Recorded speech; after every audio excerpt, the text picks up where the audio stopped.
Awesome. Good morning, everyone. Thank you for being here. I'm waving at all the boxes. So good to see you this morning. Thank you for giving up your Saturday and joining us in this conversation. As you know, back in July, we did our first Dismantling Racism Town Hall. We talked about the resources that we had on our Presbytery webpage, and just to answer questions about what this means, talk about these things in this moment. And this morning, I've got a group of friends who are going to talk about their authentic experiences on what it's been like for them to dismantle racism in this season and in this time. And so I'm going to open us with prayer and then introduce our guests, and we will just have a conversation together. There is the chat feature below. If you have a question or a comment or even a resource that you're utilizing, feel free to put that in the chat and we will try to engage the best we can. If you have a direct question, there's also the raise your hand feature in the participants box. So feel free to utilize that as well. Mark Sauls is here for tech support, as well as Chip Blankenship. They keep things running behind the scenes, so they'll be here to assist as well. So why don't we open up with prayer? Gracious and loving God, we give you thanks for this day. We give you thanks for what it means to be your children, what it means to be leaders in this season. Be with us in our conversation, and may we continue to learn and grow together, to tear down systems that do not bring you glory, and so that everything that we do and say will bring honor and glory to your name. Through Christ our Lord we pray. Amen. So I'm excited. We have, I've got my friends here with me this morning. I'm going to ask each of them to say their name and where they serve and a little bit about their context. So Paul Roberts, we will start with you as one of our panelists.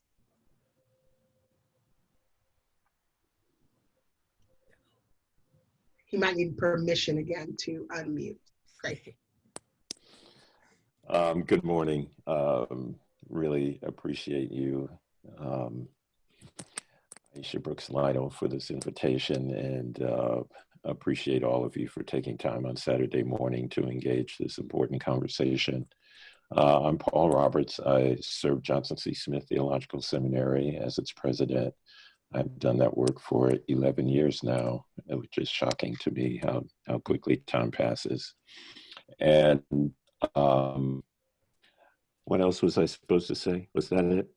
And just a little bit about the context. There's some people who are new to this presbytery. Okay. Some of these boxes who might not know about Johnson C. Smith. Okay, thank you. So Johnson C. Smith Theological Seminary is 153 years old. It originated in Charlotte, North Carolina in 1867 in the wake of the Civil War as the Freedmen's Institute of North Carolina. And over time, it morphed and transitioned and adjusted and changed names a number of times and changed location, landing in Atlanta in 1969. And we have been in Atlanta since that time. Today, Johnson C. Smith Seminary is a largely cyber institution that is decidedly and maybe even aggressively justice-oriented. And we believe that God has planted us and shaped us just for such a time as this. So it's a very exciting time in the life of the institution, and a very exciting time, I think, to serve the Presbyterian Church and the church at large. Thank you so much for that. Our next panelist is Jane Hubbard. So Jane, say your name, where you serve, and a little bit about your context. I'm Jane Hubbard, and I am a member of North Avenue, so I'm the only non-minister member of this panel. But as such, I'm on the reconciliation team for North Avenue, which is now going into its 4th year, a task force assigned by the session because of their emphasis on reconciliation as part of their strategic plan. And as such, I've led book groups on white fragility and recognizing whiteness along those lines. Thank you. Our next panelist is Andy Acton. Andy, if you can say your name, where you serve, and a little bit about your contact. Okay. I'm Andy Acton. I am the pastor at Emory Presbyterian Church. I've been here a year and a half. My 1-year anniversary actually came up. It was March 1st, and then boom, the whole world changed. So my context is, learning how to be a head of staff and address these issues that are happening now. We pretty much after the protests started erupting everywhere after George Floyd, church members wanted to protest in front of the church between 5 and 7 twice a week when traffic was the heaviest, holding signs. So we've been doing that twice a week since June. We're also have a anti-racism book study. And so we're looking at 5 books. We started in June and we're doing them kind of quarterly. So 5 books between this past June till June of 2021. And so we'll be doing our 2nd book at the end of the month. Awesome. Thank you, Andy. Camille is our next panelist. Camille, say your name, where you serve, and a little bit about your contact. I am Camille LeBron Powell. I'm the pastor at St. Andrews in Tucker. St. Andrews was the 99th congregation that was started at the time.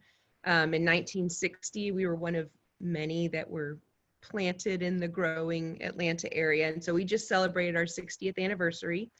And from the outside aren't particularly remarkable, but for 60 years, the congregation has been faithfully trying to love our neighbors. And in those 60 years, the neighborhoods around the church have changed a lot. And I'm grateful that the congregation is willing to engage in this work that I'll talk more about shortly. Thank you. And last but not least, Tom Hager. Tom, say a little bit about where you serve and your context, please. My name is Tom Haygood. I'm the pastor at Columbia Presbyterian Church. We're right across the street from Columbia Seminary. And I have been there now for over 20 years. I can speak to Paul on that. Time does fly quickly. But it's been interesting to see the church that I came to back in 2000 is not the same church it is today. And to reflect on that journey of, I do feel our church has moved toward a church of justice and righteousness over these years. So yeah, I'm very pleased and honored to be here. Thank you. Awesome. Well, I'm going to ask you guys a gaggle of questions, and the earlier ones kind of is an all answer, and then we'll do some selected responses for the later ones. And again, if you all have questions or comments in the chat, please feel free to interact. The first question I have for you, I answered in the first town hall about what is your backstory? Like, is there a story or an aha moment for you when it comes to this issue of dismantling racism or racial justice or racial healing? For me, it was going down to Voice of Calvary Ministries in Jackson, Mississippi with John Perkins, and that was an aha moment for me. And so I wanted to know if each of you could just tell something in your own awakening. And it could be as recent as what's happening right now, but just is there a backstory for you of when this became like, this is something that is going to be lifelong work? And I'll start with Paul, and then anybody can answer after.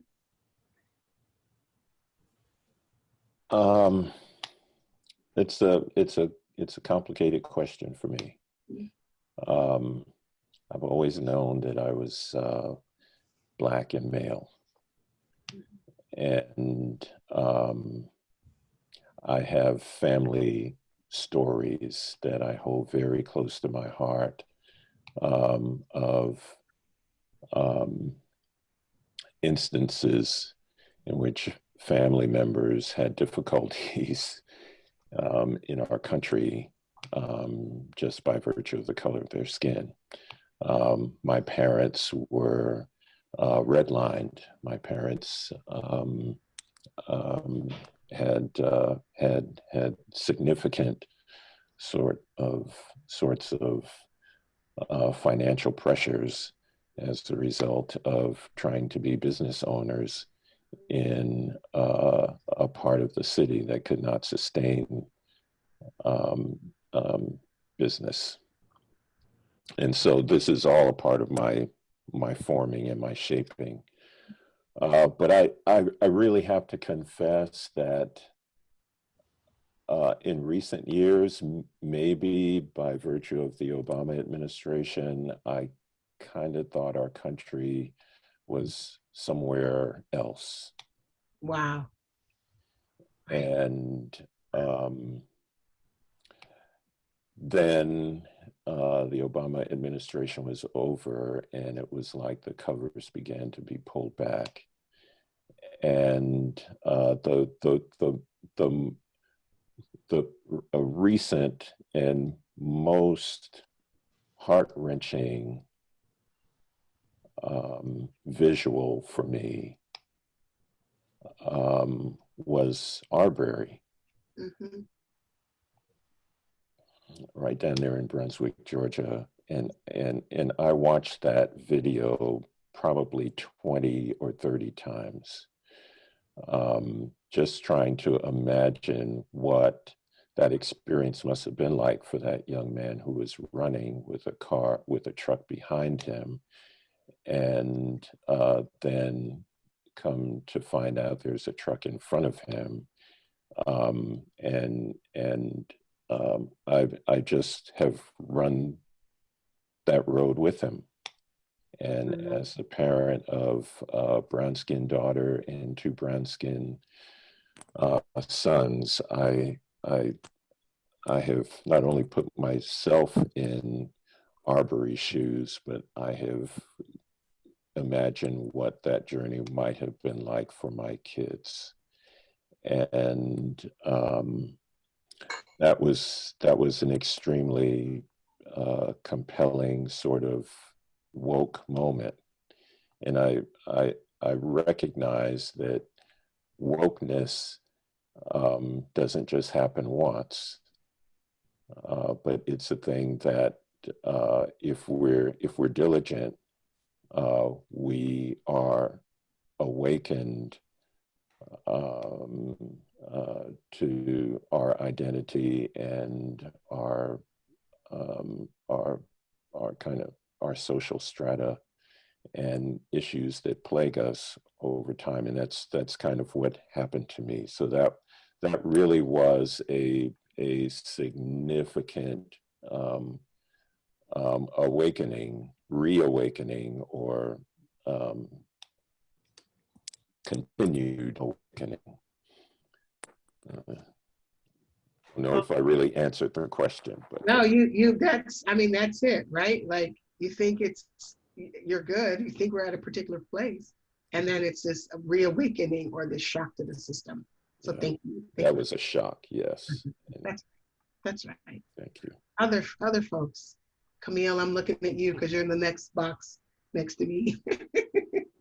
Well, my backstory is that I grew up in what I thought was my mom's on here, so a pretty open-minded, progressive, sort of colorblind family. Even if that wasn't true of my larger community or my extended family, my mom being from liberal Southern California, my father being an Air Force officer from Coosa County, Alabama, had a little bit of both sides there. And I went to magnet middle school and high schools that were created when the NAACP sued the school district. And so I had some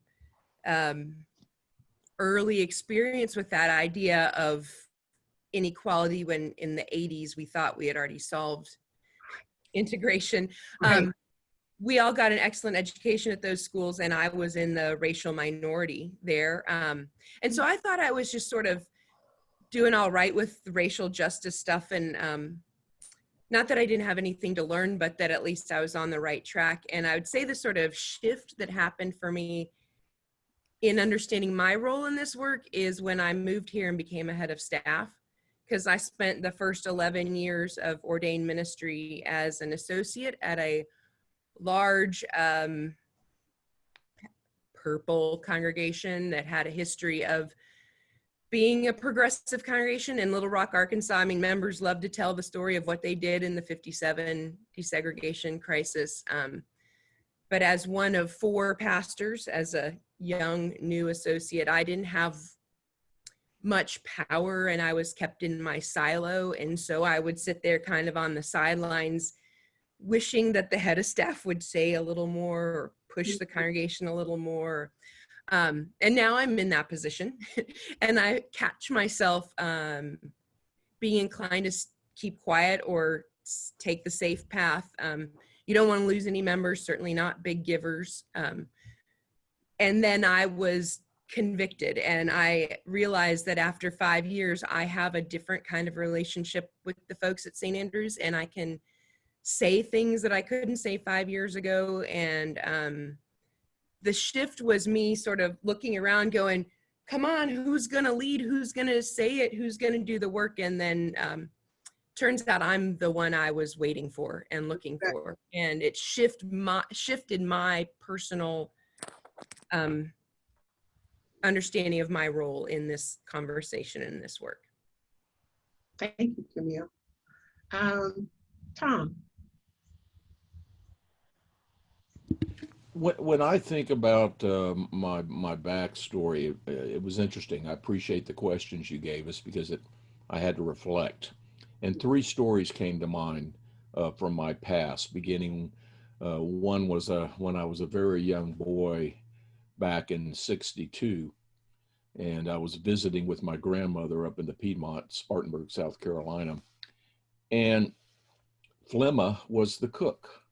Flemma always cooked and cleaned and took care of things around the house for my grandmother.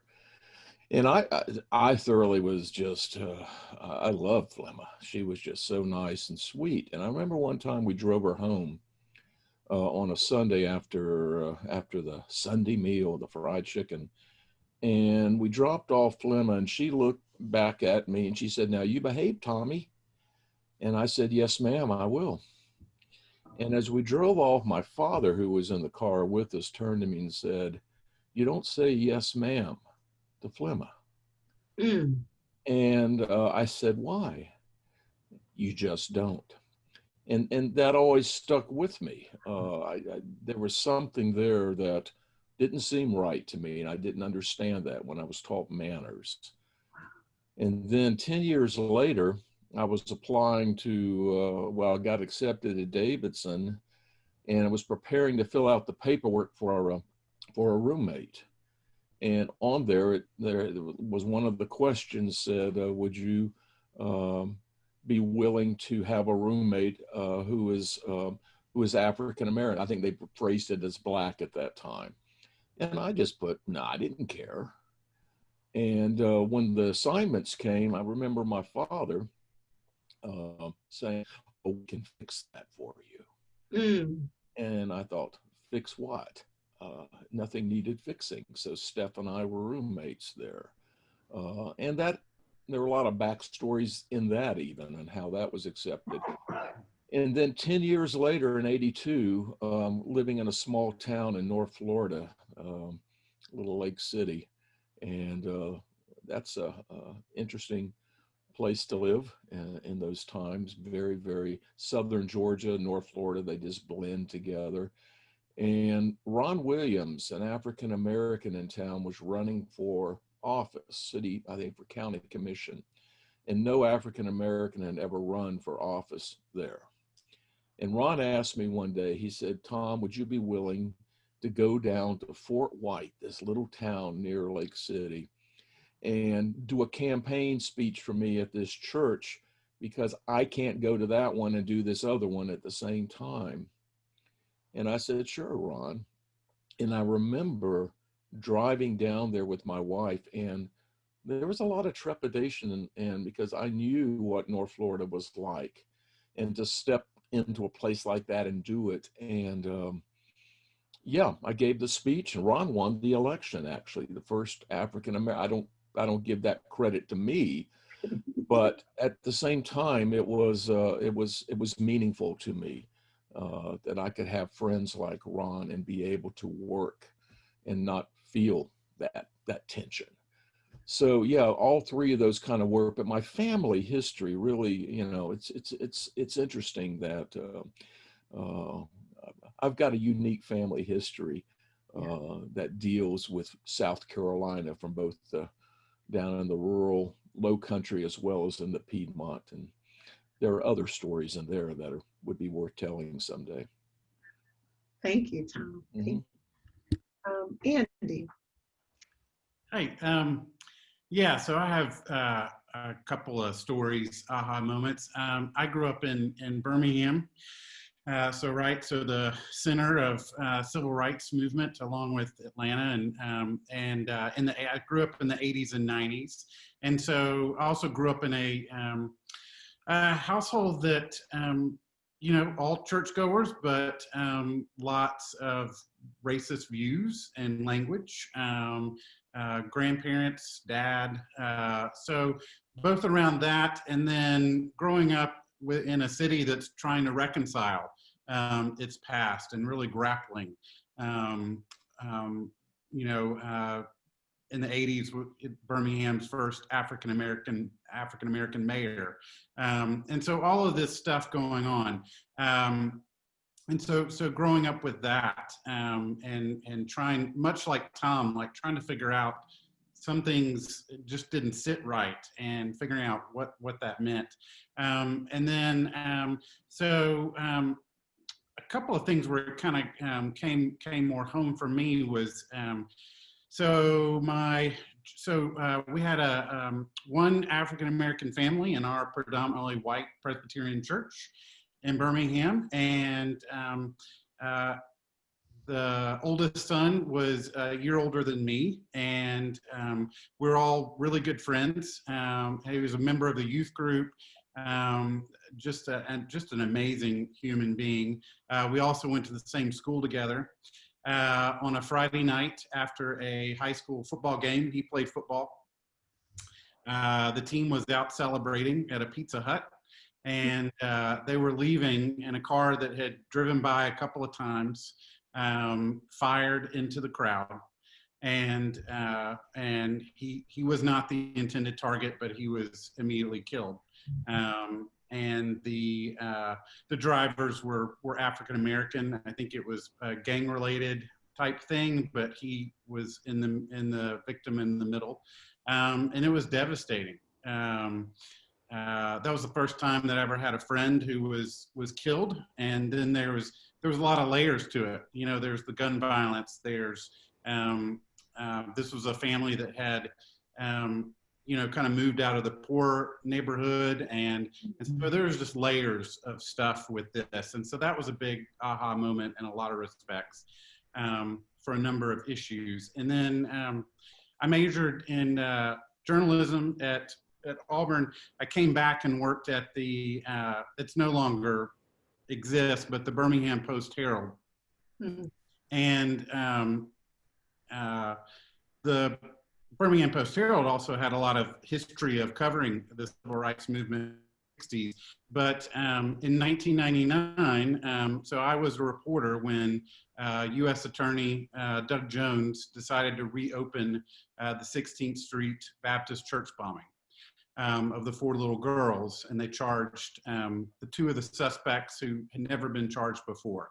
And so I covered a lot of those stories. And so that was another of, again, that reconciling with history. And so that was another eye-opening experience. And I talked to people who were survivors at 16th Street Baptist Church. I even did an interview with the suspect in that bombing, who was convicted and is in jail. So yeah, that was another of kind of being again in the middle of Birmingham's history, and so that's really kind of fueled my passions for dismantling racism, for fighting for social justice, both racism, violence, the whole 9 yards. So. Thank you, Andy. I feel like I should have been asking you all these questions like as soon as I got here. It's so much richness. Jane, can you tell us a backstory of one of those aha moments for you? Well, mine started, I was a child of the 60s and in college in late 60s, and when Martin Luther King was killed. And my freshman year, I was in a small Presbyterian school of 1,000, and that school decided it was time to integrate the school, and they brought 7 students, Black students, to campus, and one was my next door neighbor. My freshman year, we became best friends.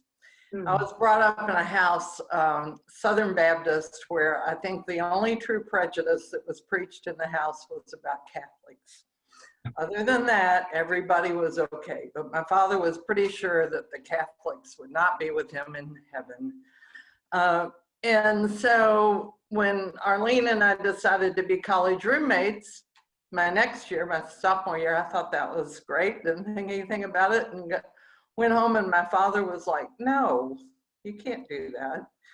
And like Tom, I was like, I didn't understand. And he told me not to, but being the defiant 60s child that I was, I didn't pay attention to him and went ahead. We roomed, and he didn't come to campus for 6 weeks. So by then it was too late for him to do anything about it.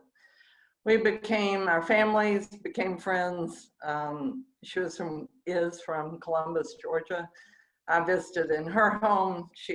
My parents really adopted her and took her in because she couldn't go home very often.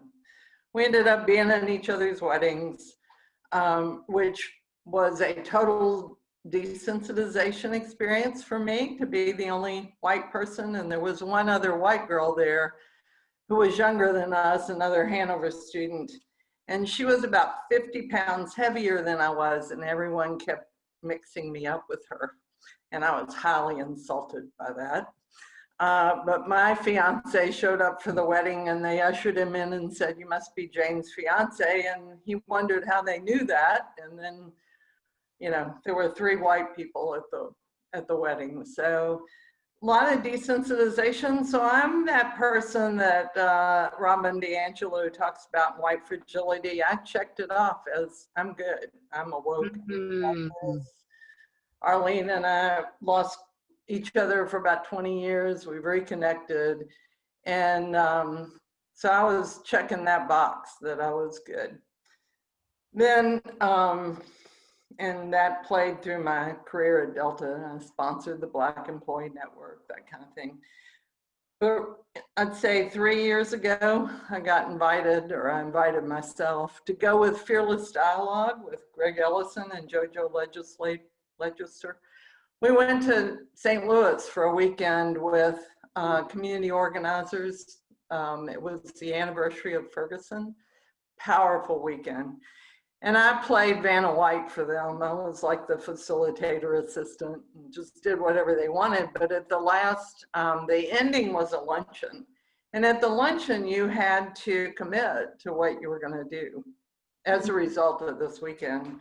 And they asked me to participate at a table.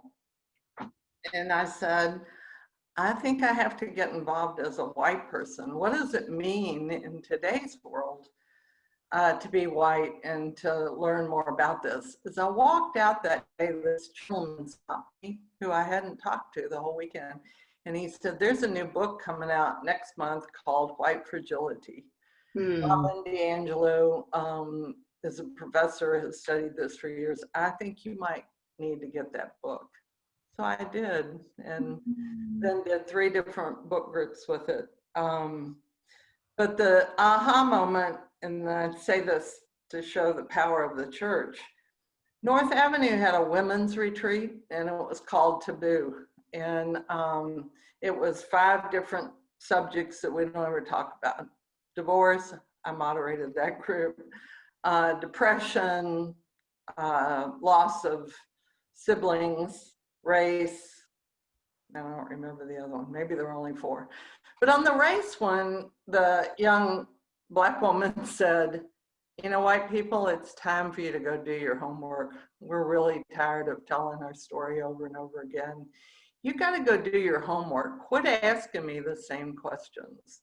And at the same time, I was working with a church that was pretty racially balanced. And what I heard there was, okay, as Black people, we're tired of the white people being consumers of our stories, but at noon on Sunday, you go live your own life. And really through that, I have this deep conviction that there's a lot of work that we need to do to understand systematic racism. And I feel like that's a call now. So working in that way. Thank you. The next question I'm going to direct to our preachers every week. That's Tom, Andy, and Camille. What has changed for you in the wake of Ahmaud Arbery's death, Breonna Taylor, George Floyd, Rayshard Brooks, in terms of your preaching, teaching, and pastoral care?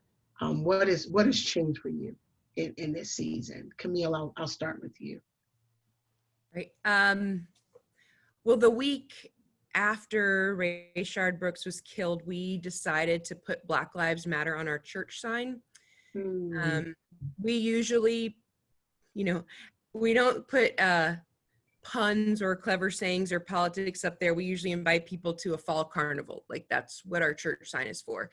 And it seems a little ridiculous that we agonized about it, but it was scary. And then I thought, if I can't say Black Lives Matter, then what on earth am I doing? Like, this is not gospel work if I'm afraid to say Black Lives Matter. And if I have to have hard conversations about it, I need to have hard conversations about it. We've lost some members because of that sign and because of publicly joining the denomination's week of action. But we have gained a sense of liberty and openness doing the hard work that we're called to. I have publicly, personally made a commitment to learn more and to work on being anti-racist. I've shared my vulnerability and invited other people to join me in the work. And I've tried to use that kind of language about, I'm not here to be right, I'm here to get it right. So I've read a lot and I've watched those documentaries that were on my, Netflix watch list, but they were too depressing to ever watch. And now I'm watching them and I'm listening to people talk and I'm reading different voices and definitely listening more than talking. And it has impacted my preaching, being in pastoral care and all that. It's given me vocabulary. I think I've gotten better at articulating the issues instead of sort of being shy and scared and just tiptoeing around the hard words and just naming things, saying things out loud that just need to be said, even if I don't know what to do about them. I've been able to share and amplify other voices. My personal work of listening and reading and having conversations has given me courage to speak up and to not just let things go. And it has helped me lean into the hard conversations.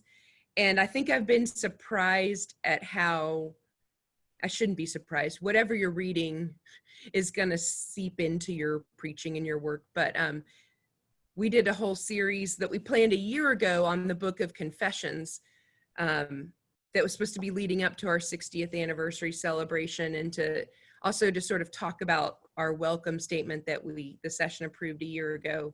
And, Ta-Nehisi Coates and Austin Channing Brown and James Cone showed up in all those conversations and sermons about ancient creeds and confessions. And it's just helped with that conversation of what's going on in the world and where we come from and where we're going. I think that's it. We can't hear you, Aisha. Sorry, I'm also in mom mode in the back. That doesn't change, no matter what. Thank you, Camille. Tom, can you say a little bit about what's changed in the wake of these deaths around your preaching and teaching in pastoral care? Yeah, I do recall going back just a few years out of seminary, walking out of the church where I was the intern, and we were walking. I was walking in the parking lot with an elder of that church, and as we got a little further out, he turned to me and he told me a horrible racist joke. And I remember my response was nothing more than just a little. I didn't challenge him. I didn't say anything to him. I just went on and got in my car and left. And that's haunted me ever since. And I think that story brings me to where I am today, because you can't ignore what's happening around. That, I mean, as a pastor, I think, I don't call it a sin, but to ignore it is wrong. And so you can't stick your head in the sand. You've got to stand there when you see injustice and do something or say something. We're commanded to do that. And I think probably, you know, what's really come that I've enjoyed more than anything is some of the collaboration that's beginning to come out of the working with other pastors in Decatur, of actually standing. I remember, you know, the Confederate monument in downtown Decatur got everybody going and everything. And what I really liked about it was that we as white pastors did not take the lead in that. We got with and we said to the Beacon Hill Black Alliance for Human Rights, how can we support what you're doing? And that was good. I was really glad to see that, because so often we've played that white savior role and it just doesn't do anything. So it was good to see that combined effort in Decatur. You know, we live in a bubble in Decatur. It's like this little bastion, but it's not as pure and progressive as we like to make it out to be. There's a lot going on in this city, particularly in the idea of affordable housing and other things. But it was good to see a community come together for the right thing, and stand there. And then I'm deeply involved in immigration work through the New Sanctuary Movement of Atlanta. And one of our board members is the director of BAJI Atlanta, the Black Alliance for Just Immigration. And I've learned so much from her. You know, there are people of color who are immigrants who are being totally ignored right now. You know, as if they're kind of put off into another little box by themselves, and they too have to be lifted up. So yeah, I think the opportunities are there. You know, it's impacted what I do. You know, I've had some members come up and say, you know, you're going to talk politics again. You know, no, it's not politics. We're talking righteousness and justice. So yeah. Thank you. Andy, same for you. In the wake of the deaths of Ahmaud Arbery and Breonna Taylor, George Floyd, Rashard Brooks, what has changed for you in your preaching and teaching and pastoral care? Yeah, I think just to give a little background, so 10 of the 15 years more than 10 of the 15 years I've been ordained, I've been an associate pastor, and so I've preached on racism and those issues from time to time, but right, you don't get the pulpit every Sunday, and you're kind of limited as to what you can say or do. And so I did it in my own little ways, working with youth and different things, and preaching when I could. But in 2015, I keynoted Montreat Youth Conference, and I addressed all of those things that were happening at that time. Ferguson, Baltimore, everything. The bringing down of the Confederate flag in South Carolina, and so touched on all of that. And so that was also another one of those aha moments. Still, though, I felt like I was kind of limited as to how much I could say and do. I think since becoming a head of staff, I felt a little more confident and being able to, be a little bit more authority and say that, and not have to worry. Although I will say, right, your first year, you kind of dip your toes in, and I didn't preach every week, but on that, but I would, make it clear about we need to reach out to the marginalized and the oppressed, um, and mention racism. I think once Maud Arbery happened, I was kind of like, you know what, gloves off. I'm not, I'm not going to hammer it over people's heads, but I'm not going to be afraid about it anymore. And that's when I preached a sermon.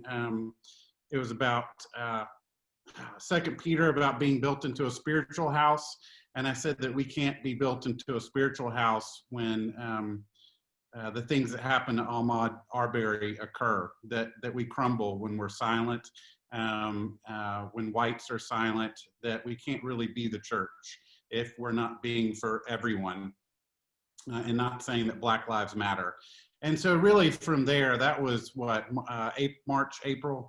And so I was really, vocal about that. And then, all the stuff in June happened with the protest everywhere. And that's when a church member said, hey, can we start protesting? And I said, yeah, let's do it. Majority of the congregation has been involved in that, of the active participants. From there, they said, let's, session talked about it and decided on putting up a Black Lives, we believe that Black Lives Matter, and then do justice,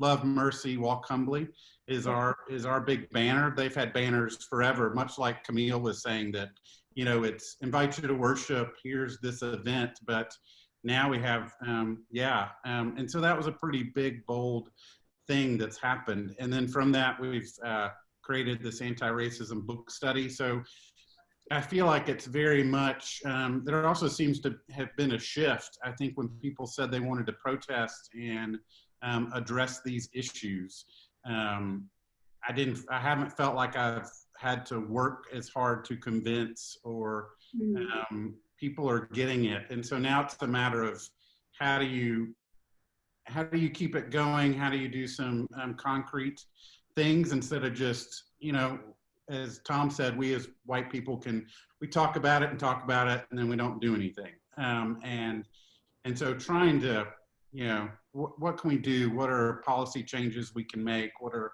behaviors we can change? And so I think, we're slowly, and maybe slowly is not the right word. We're progressing in that direction of exploring that and what we can do more. So that's changed. With just preaching and approach. Awesome, thank you. This next question, Paul, I'm going to give to you because you're having conversations all across this country with all kinds of folks. And so the question is, it feels like the conversation has changed or shifted around race. So how has the shift in talking about racial justice been a gift, and how has this shift been a challenge? So I'm just curious, what are you noticing about the shift in terms of how people are talking about justice and racial healing? How's it been a gift and a challenge? Picking up on what Andy just shared with us, I am grateful for a greater openness all across the church, at least in my personal experience, to having these conversations. And they're not just conversations, but we've got people across the depth and breadth of our church who are really wrestling with core issues. And that to me is a seismic shift, because these are not new conversations, but in previous years, conversations about equity and race have been largely academic. Mm. We have in the past, and still today, but largely my experience in the past around these conversations was that they took place in comfortable settings, and everybody leaned in for 90 minutes, and then we went home and resumed our life, our worship practice, as if nothing changed, or maybe as if we could do nothing about it. Mm. And now what seems to be happening is that people are embracing the idea that we can do something, and that we should do something. Yeah. So I take real hope in that. And I think that is a gift of the time, that we're not only leaning in, but we are finding ways to be proactive, and we're finding new talking partners, and we're challenging one another, and we're taking risks. And as Camille has said, we're losing people, but we're losing people because we're doing the courageous work of taking a step forward, and that is dead on point. The challenges, I think, are many, and I find myself personally, at times just really exhausted, because it seems to me that we as a church, for all of the amazing stuff that the PCUSA does and stands for, and all of our amazing written documents, that there is a fundamental misunderstanding about what we stand for theologically, when we talk about justice. I think theologically we are misshapen. Is that a word? Misshapen. Sure. That Chip is nodding yes. He's our go-to guy for all literary things. So if the Chip says yes, then yes, misshapen. Yeah. Thank you. And I say that because I hear stories all the time about congregants saying to their leaders, their pastors and other leaders, we shouldn't be talking about this in church. Yeah. That's politics, and politics and religion don't mix. And that is evidence to me of a fundamental theological misunderstanding. And some of these individuals are lifelong church members. Yeah. And they have had worship experiences in more than one congregation. And so that says to me that more than one congregation has permitted this kind of shallow theological misinterpretation of the scriptures. And I find that tremendously frustrating, and seems to me not to be a one-off, but this is something comprehensive that we need to deal with. I also think, I'll just say, add one more piece to that. Sure. There is a lot of energy that's being directed to the current moment, and that is a gift. It's a gift that is accompanied by a particular challenge, and the challenge is that we run the risk of failing to take the long view. Say that again. Say that again to the people in the back of the screen can hear you. Say it again. Say We must take the long view. it. Man, yes, yes, and yes, yes, and yes. Gosh, I love that. Misshapen theology, misunderstanding of scripture. How can people in different contexts get the same message around that? And so if you guys, each of you could stay for 2 minutes, give me a 2-minute practical application of what you are teaching or any book studies that you are doing. This is the practical. What are you doing specifically in terms of dismantling racism? And Paul, I'm going to pick back up with you because this is the long view, is we got to teach, we've got to educate, we've got to re-educate. So each of you are doing particular things in your context. So Paul, could you just give us a 2-minute version of things that are happening at Johnson C. Smith? And then I'll ask each of you for a recap. Thank you. Yes, the most visible thing right now is that Johnson C. Smith is an educational partner with the Presbyterian Mission Agency around the Matthew 25 vision. And that's been a very exciting, very eye-opening experience for those of us on the seminary side. We have a pilot program that is running currently.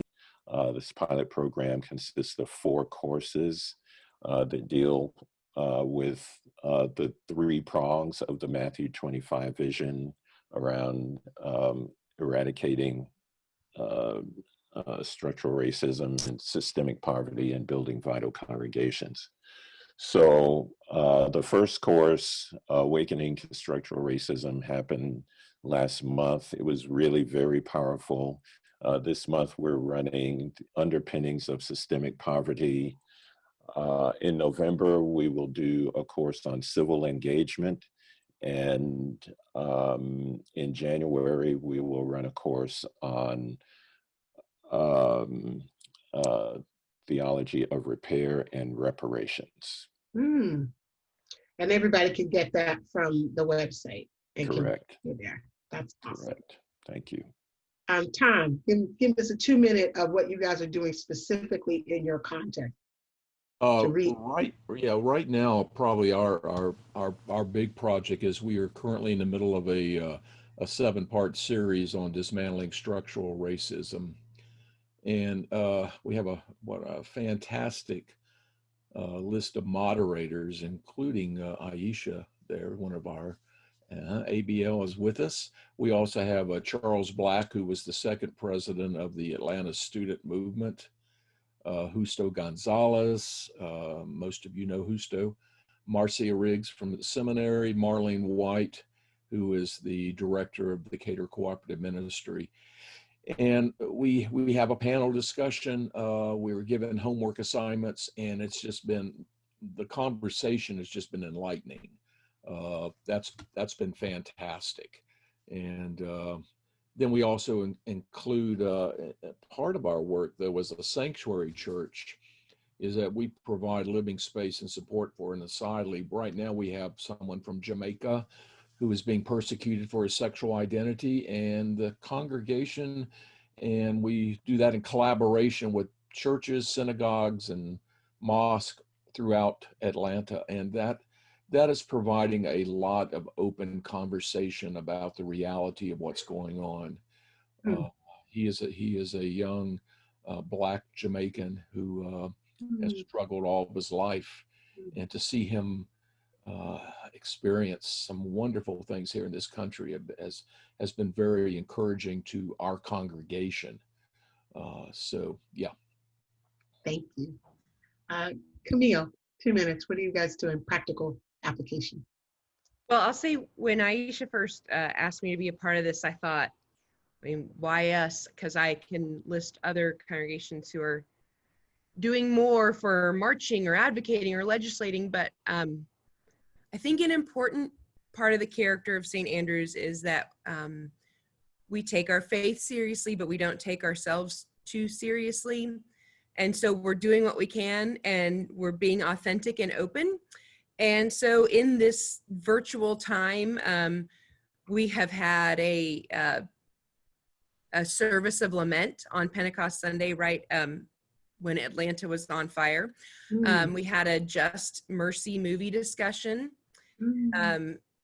Invited folks to join Myers Park's 21-day challenge. It's based on Eddie Moore's challenge. We had Waking Up White book discussions. We have a Saturday small group that has been meeting for about 2 years, and they've been taking up some of those topics.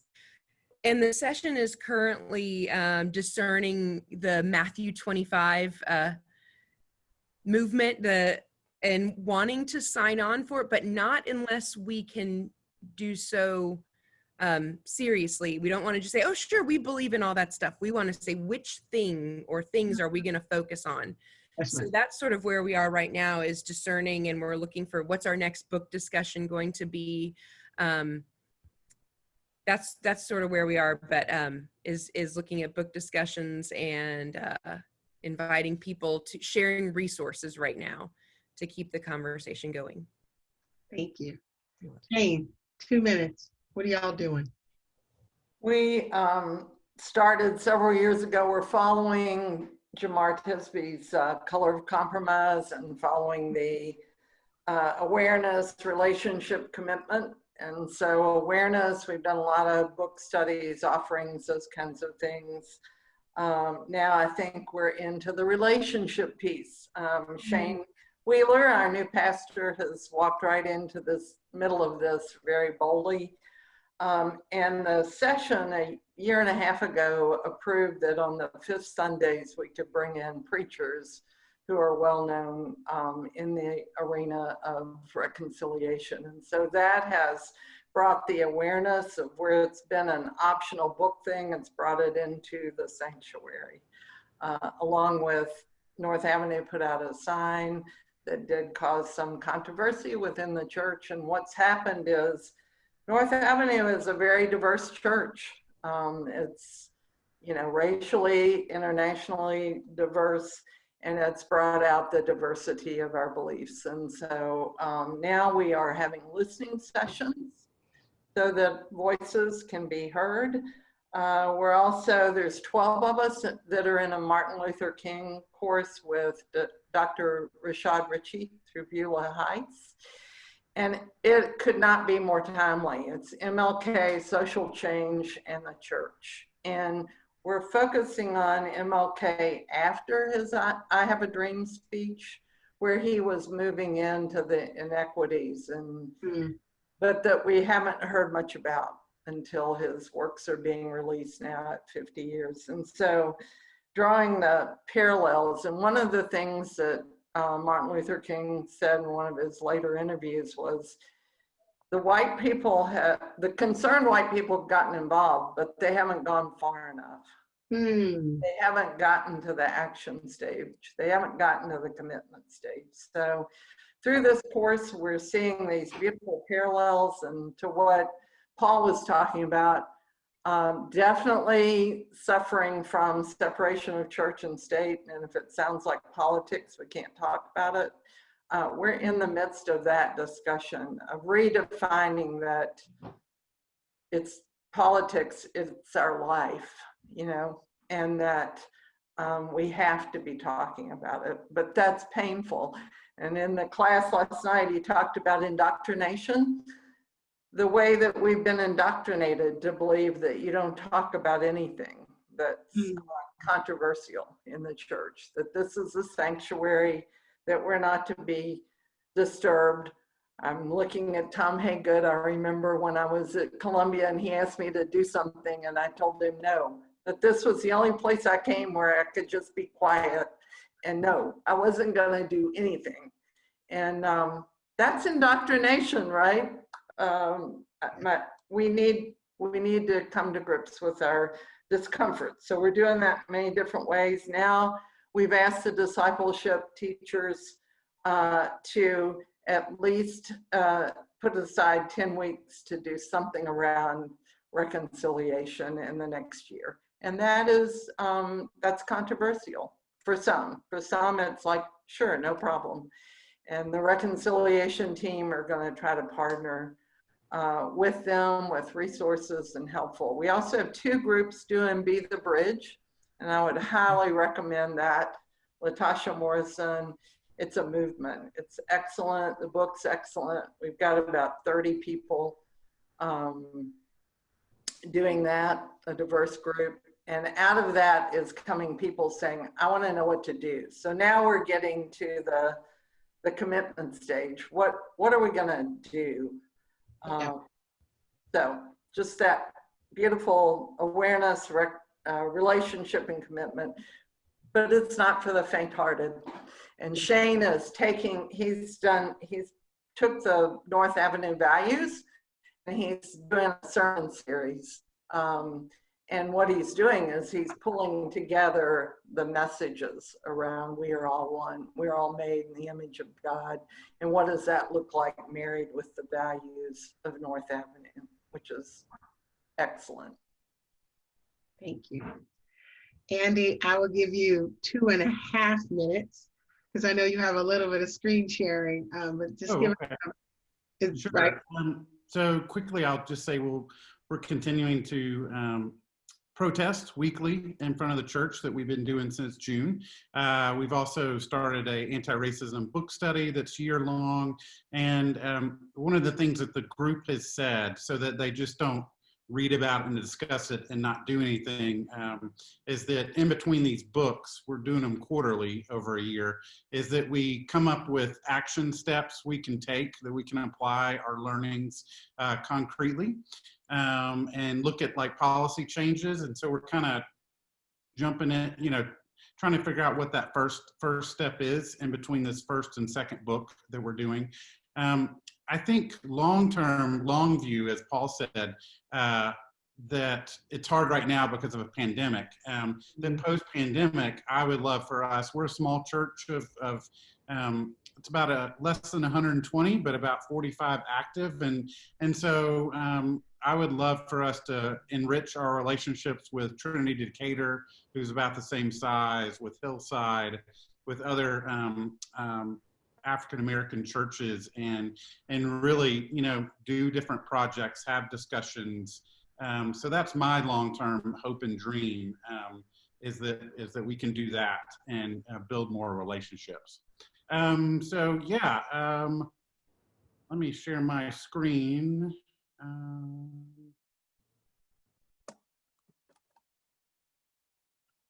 Hold on just a second. So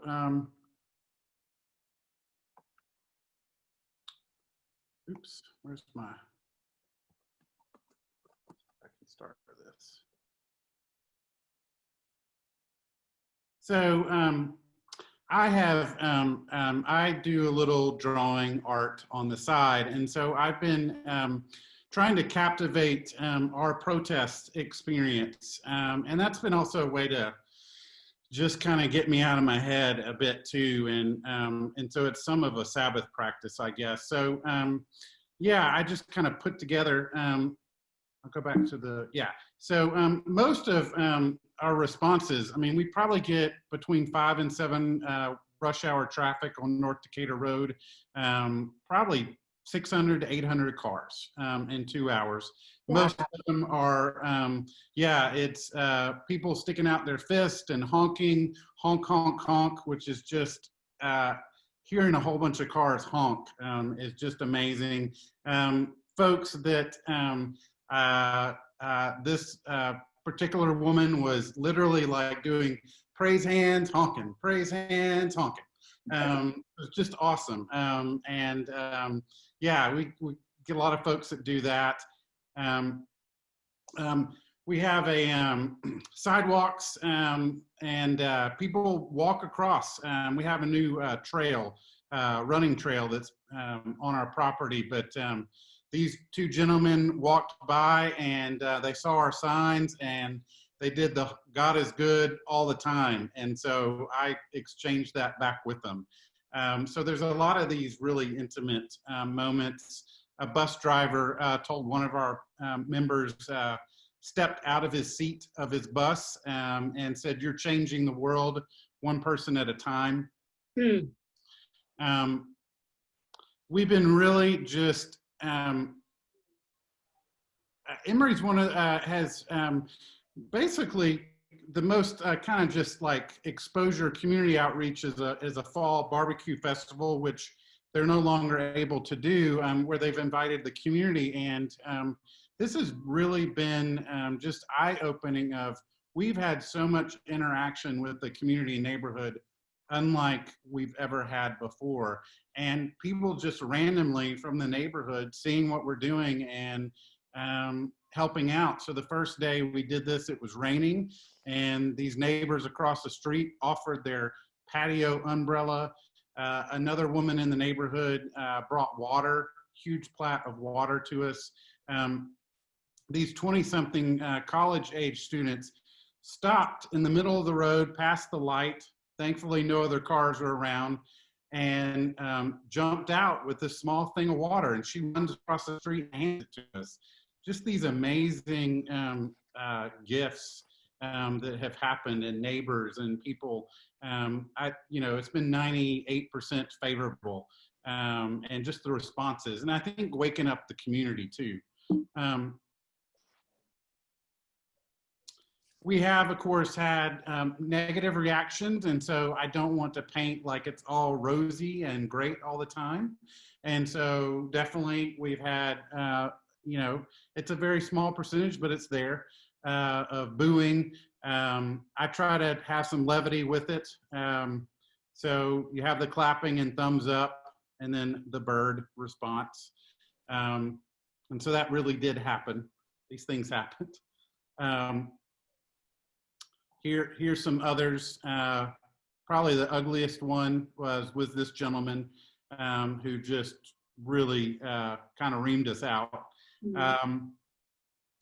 Yeah, and then this other one of just, we get some really bizarre responses when we're simply saying, even just unite for racial equality.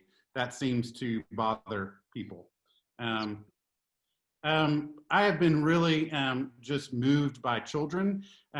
This one little boy, probably in July and August, they passed by several times, and every single time he rolled down the window and said, "I think Black Lives Matter too."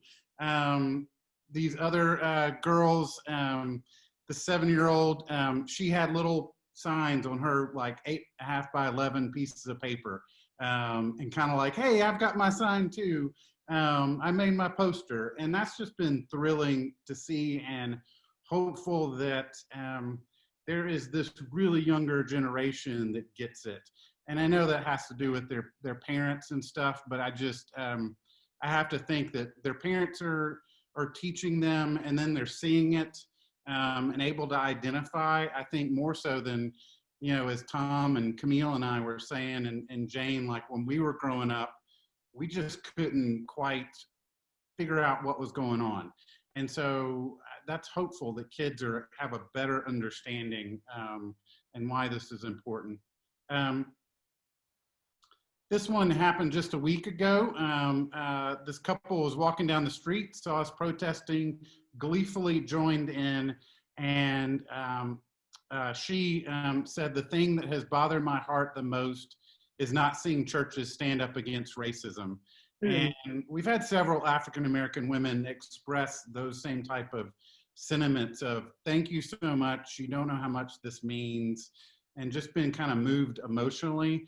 That just really strikes you. And so on the days where we're thinking like, okay, are we really making a difference standing out here? That really confirms that. And also I think of the long view of, yeah, we can keep doing this. And it is changing people's hearts, and also sending out a message that we're with you and support you, and that we see you.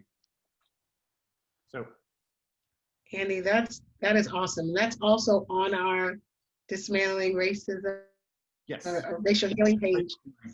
So if anybody wants to utilize those, just in the chat, want to acknowledge that there are some comments about those partnership relationships between congregations across racial lines that are older and historic, and just the conversation about engaging in those, as well as other book resources as well.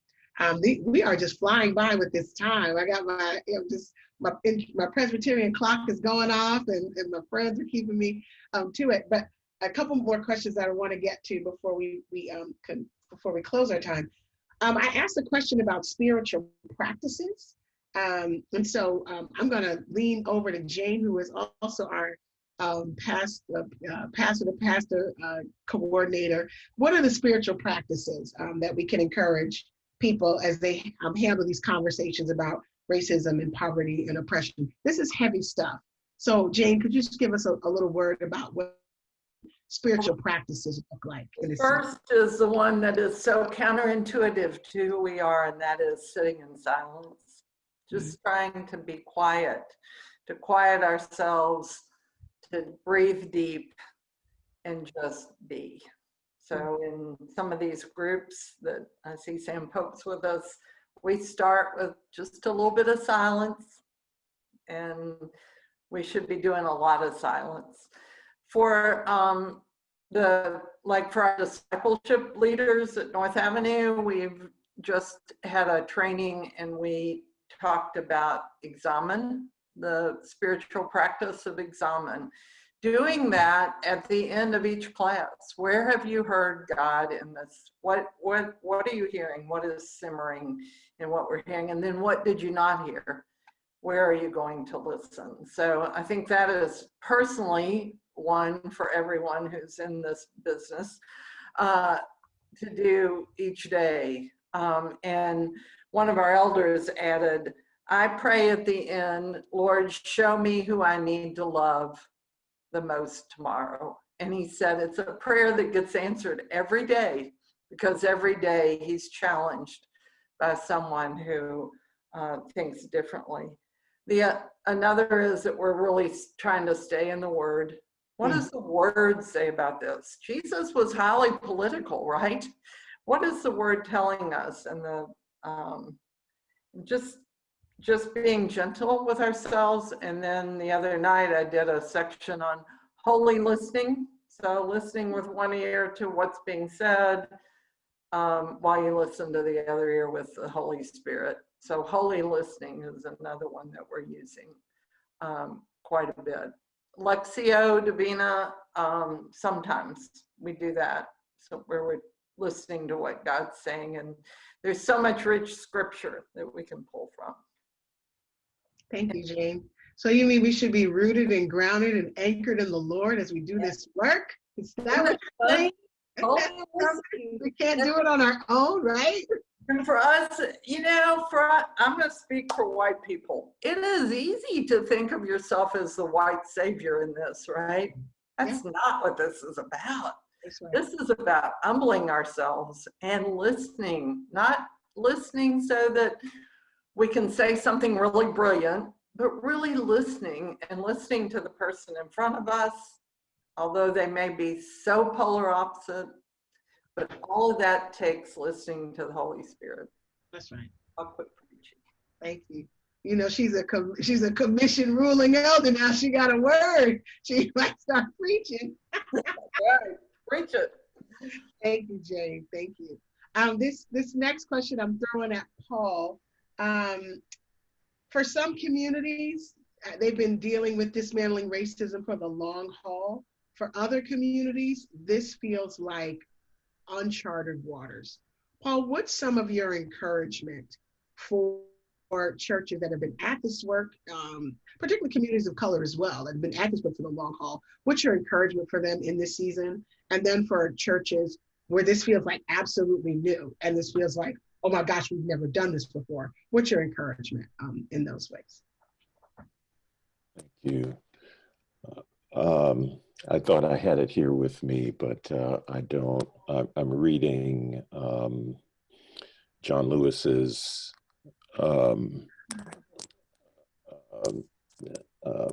gosh, I can't even think of the name of it right now, but you can pull it up. It's his statement on what it was like to do justice work all those years, decades and decades of justice work. And there is a line in that, which I will not get right because my mind doesn't work that way, but there is a line in that book. It's in the chapter called Act, in which he says something akin to the frontier, the primary frontier to conquer in the struggle for human rights is the frontier of the human heart. It's such an eloquent statement. I'm sorry I didn't have it for you, but he in that one sentence and in that entire chapter, he equates the struggle for justice with dignity. And that's ultimately what all of this is about. It's about dignity. It's about human dignity. And I take that resonated with me so much because I had been drilling down into various aspects of justice work to the extent that I was, pardon my French, good Presbyterians, but I was just pissed all the time. Yeah. And you can use anger productively, but it's tricky. It's a negative emotion. It can provoke us into action, but it has to be tempered and balanced. And so my encouragement for people who've been doing this work for a long time is to keep in mind that there are a swirl of emotions that arise when we are engaged in this work. And some of those are negative. They're not unsurprising. I mean, they're not surprising, and they are not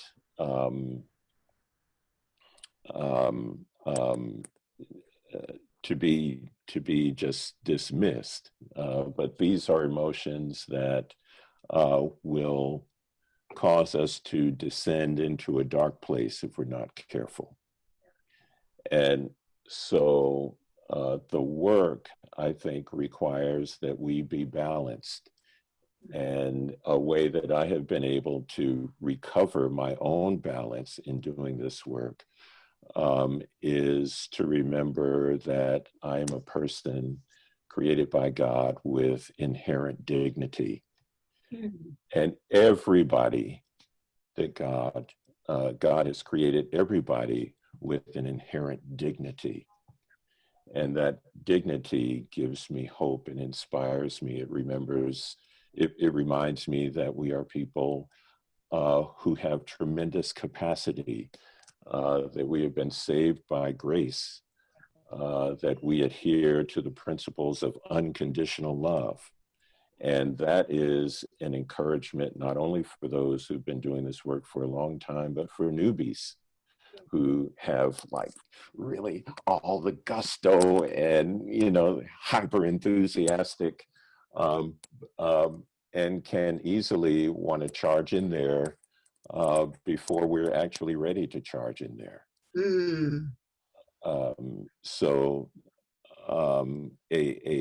A tempering, something that tempers our journey in this work, regardless of the stage where we are, is to ultimately embrace the fact that we are people of dignity. That's it.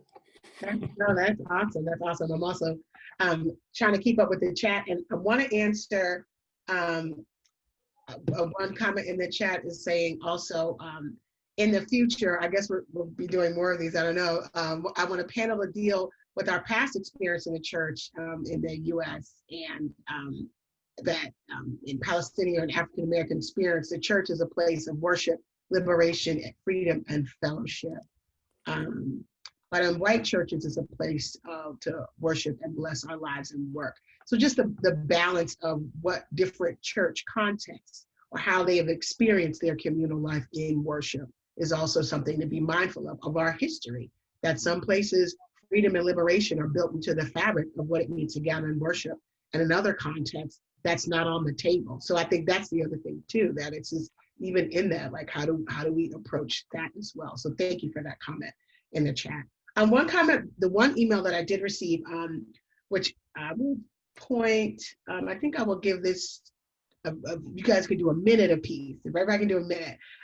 What are some preliminary steps the Presbytery of Greater Atlanta might take in order to address racism in its practices, policies, and conditions towards active inclusion of people historically perceived as other? So that's a big one. But sort of, are there, and it also could just be a hope, is there a hope that you have for the ways in which our presbytery and how we function and how we react or relate that dismantles racism? So is there a practical approach or a hope, I would say? Paul, I'm gonna kick that back to you. That sounds like a lofty presidential type question. You're right. Thank you. You're I love what's happening at Presbytery because it seems to me that Presbytery is modeling a particular kind of behavior that is just, and I think that it's incumbent on institutions to model what we're talking about, and to be to have the kind of institutional integrity that undergirds our rhetoric. And this has been hugely important for Johnson C. Smith, especially over the last 24 months, where we have been working so hard to exemplify at a staff level and increasingly at a trustee level what it means to be inherently just, to get rid of signs of patriarchy and paternalism that are so deeply embedded in our culture and embedded in our systems that we become blind to them. Yeah. So Johnson C. Smith now is a much more flat organization, working across all kinds of boundaries in ways that we've never done before. And that's what I perceive to be true of the Presbytery of Greater Atlanta. It's really modeling and demonstrating the kind of integrity that not only speaks to us intellectually, but that speaks to the heart and provides insights for all of us who are so deeply engaged in our congregational life and yet are sometimes frustrated by the fact that our systems, our processes, our ways of communicating are still pretty hierarchical when they don't need to be. Thank you. Camille. I don't have anything specific to say except that I am hopeful and optimistic, and I'm currently serving on the CPM, Committee on Preparation for Ministry, my maybe 5th year. And that's a place, I think about like small places where we can make changes.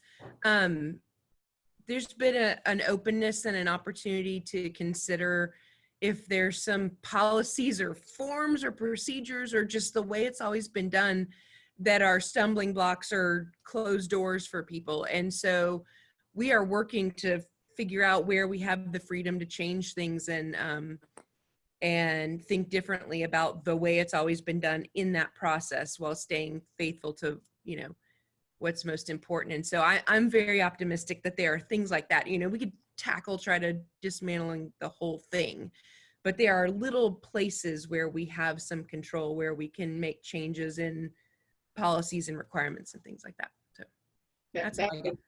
no, I mean, that's great. That's the behind the scenes stuff that every institution has to ask itself. How is this, are we dismantling racism in the fine print? And I think those are the kind of questions that you guys are asking, which is great. Tom, how about you? I guess what I really try to think about is after every event, there needs to be some sort of a chance to sit and hold up a mirror Hmm. and ask the questions, you know, what did we do? What did we say? Who did we leave out? Hmm. And really to take an active role in examining, because we can't really see the things that we institutionally hang on to all the time. I think Paul's, you know, the idea of, you know, the patriarch system, Yeah. it's, you know, we were raised in it. So I can't just turn it off by saying I don't believe in that anymore.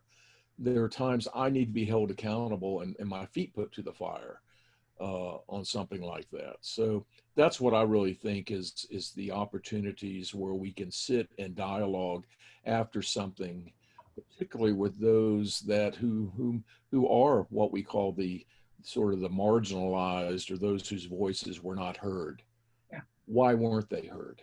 So yeah, and I think, and I'll back up what Paul said. I think this presbytery right now is doing a fantastic job in building those kind of bridges, and it's been exciting to watch what's happening. It's all everybody working together. That's what makes it all possible. And so it's pretty awesome. Andy. Yeah, I mean, I echo a lot of what Paul and Thomas said, and I think this, right, it's what we're doing now. It's the resources page, it's the Matthew 25, it's so much that the Presbytery is modeling. I really appreciated when we as a church, you know, started doing the protest and sharing that with the congregation, and that we were going to put up the banner, Black Lives Matter, that it really helped to have the theological language that's in the letter that the presbytery sent about Ahmaud Arbery and the Peace USA statement, to really have that undergirding, that it's not just, hey, the liberal political pastor is, you know, and to really say, this is who we are. This is our theology as Presbyterians and as God's people. And so that was really huge. So I appreciated that a lot. I would say, you know, post-pandemic, when things are safe, I think it'd be really beneficial to have a really meaty retreat, you know, for a couple of days, where it's this that we're talking about, but a lot more, and really a lot of vulnerability and difficult conversations, and really literally put things on the table. Andy, we'll call that "Is Everybody Okay?" retreat. Yeah, right. And yeah, and just really have those interactions that we can't obviously do right now. That I think, and people really share their stories, and really struggle with some stuff. Be honest with one another. I think would be really, really great. And that would be a next step of really, like Tom said, like, can we hold up the mirror physically in front of other people? Do some of that kind of truth and reconciliation that Desmond Tutu did. And that you can't do that all in one retreat, but maybe it's a series of things. It's a springboard. Yeah. Thank you. Jane, you literally have a minute and a half. 30 seconds. I just want to add what the others, this would be maybe self-serving. I think the presbytery has to be known for supporting and advocating for our pastors who are on the firing line. And I think specifically about North Avenue, Shane was the guy who preached 3 times. And then North Avenue kind of had an open implosion. We have to support our pastors, and I feel like the churches have to know that they're loved, the churches are loved, and our leaders, our spiritual leaders, our pastors are supported through controversial discussions, and that be well known. That's right. Thank you. I am also seeing in the chat, just encouraging congregations to make room for new Christians, Presbyterians to learn and grow and serve in the wider church. And also, as we're zooming and grooving, to remember that people are still snail mail and all the balance and diversity and all of that as well. Friends, it is 11:28. We've just flown by in this time. I want to, if you guys could just give a virtual hand clap to our panelists. Thank you, Paul Roberts. Thank you, Camille. Thank you, Andy. Thank you, Jane. Thank you, Tom. What a great group. Great, rich conversation. This will be recorded and available, but also we're all here for each other. And I think that's the only way we're going to get through all of this, is to know that we're not alone, that Christ holds us together, and that we really are the church, and that we're enriched by the relationships we have with one another. I am going to ask Tom Haygood if he would bless us and give us a word of prayer. I love the idea that we should be disturbed by what we discuss. And I hope we are disturbed today enough to go out and do something about what Christ is calling us to do. So let's close with prayer. Lord God, we live in a hurting, divided nation and world. We have yet much to learn and much to do. But Lord, help me and help all of us to understand, I believe, that we must look at the entire journey. You are building your kingdom in our presence right now, whether we see it or not. And when we're frustrated, when we feel we have lost hope, may we turn to your word to remind us that you're doing something new always. And that every seed planted, though we may not see the fruition of that seed, oh Lord, is a part of the building of your kingdom, and I give you thanks that we can be a part of it. Bless us this day as we go our many ways to serve you. In Christ's name, amen. Amen. Friends, thank you. Be blessed, be encouraged. We love you all so very much, and thank you for being with us today. Take care. Bye-bye.